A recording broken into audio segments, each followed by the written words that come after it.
ప్రభు యొక్క ఘనమైన నామాన్ని బట్టి ప్రతి ఒక్కరికి వందనాలు చెల్లిస్తున్నాను. ఈ ఉదయకాలాన్ని దేవుణ్ణి ఎవరైతే స్తుతించడానికి ఇష్టపడుతూ ఉంటారో, అధికముగా ఎవరైతే స్తుతిస్తారో, వారు తమ మార్గాన్ని సరళం చేసుకుంటారని తెలుసుకోవాలి. కీర్తన గ్రంథము 113 అధ్యాయము 3వ వచనం. సూర్యోదయం మొదలుకొని సూర్యాస్తమయం వరకు యెహోవా నామ స్తుతులంతగినది. ఎందుకంటే ఆయనలో జీవం ఉంది. ఎవరైతే స్తుతిస్తారో ఆయనలో ఉండేటువంటి జీవం వారిలోనే ప్రవహిస్తుంది. వారి పరిస్థితులన్నిటిలోనికి ఆ యొక్క జీవం ప్రవహిస్తూ ఉన్నప్పుడు తెలియకుండానే పెద్ద పెద్ద బంధకాలన్నీ తొలగిపోవడం ప్రారంభిస్తూ ఉంటాయి.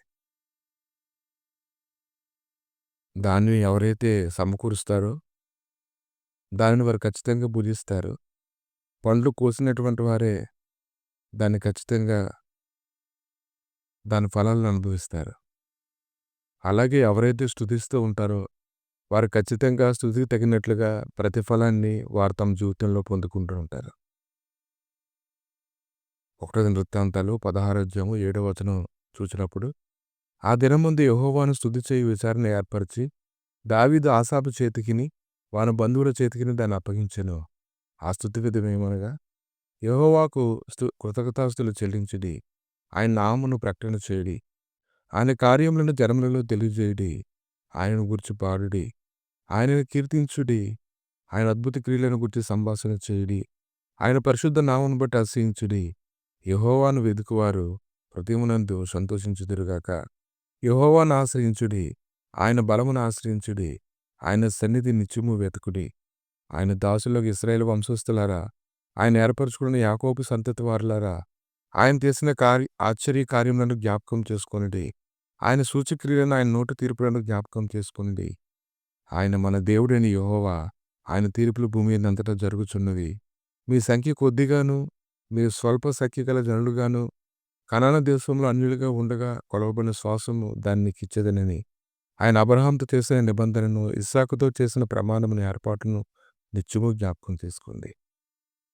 ఇంకా వీటన్నిటిని ధ్యానిస్తున్నప్పుడు, చివరి వరకు ధ్యానిస్తూ ఉన్నప్పుడు అందులో ప్రాముఖ్యమైనటువంటి మాట, నేను అభిషేకించిన వారిని ముట్టవలదనియు, నా ప్రవక్తలకు కీడు చేయవలదనియు, ఆయన ఎవరినైనా వారి హింస చేయనీయలేదు. వారి నిమిత్తము రాజులను గద్దించను. సర్వభూజనులారా యెహోవాను సన్నిధించుడి, అనుదినమైన రక్షణను ప్రకటించుడి, అన్ని జనులలో ఆయన మహిమను ప్రచురించుడి, సమస్త జనములలో ఆయన ఆశ్చర్యకార్యాలను ప్రచురించుడి. ఇంకా ఆయన గురించి అలా స్తుతిస్తూ ఉంటే ఎన్నో ప్రాముఖ్యమైనటువంటి విషయాలు మనం తెలుసుకుంటూ ఉన్నాము.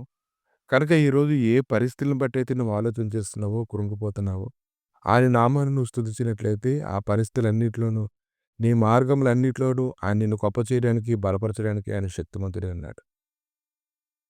ఈరోజు ప్రతి సమయంలో స్తుతించడానికి నువ్వు ఇష్టపడాలి. నీ దృష్టిని నిలపాలి.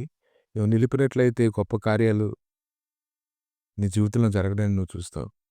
కనుక నువ్వు చింతించడం కంటే, బలహీనపడడం కంటే, చింతించి ఇంకా కీడులోకి వెళ్ళిపోయే కంటే, శ్రేష్టమైనటువంటి సన్నిధితో నింపబడడానికి, శ్రేష్టమైనటువంటి పరిస్థితులను చూడడానికి, ప్రతి పరిస్థితిని తారుమారు చేసేటువంటి దేవుడు నీతో ఉన్నాడు గనుక నువ్వెంతగానో నువ్వు స్తుతించాలి. అలా స్తుతించడం ద్వారా నువ్వు గొప్ప కార్యాలు నువ్వు చూస్తావు. కనుక దేవుడిని ఆయన స్తోత్రం చేయుట మంచిది. లోక సువార్త 24వ అధ్యాయం 53వ వచనంలో, ఎడతెగక దేవాలయంలో ఉండి దేవుని స్తోత్రం చేయుచుండ్రి.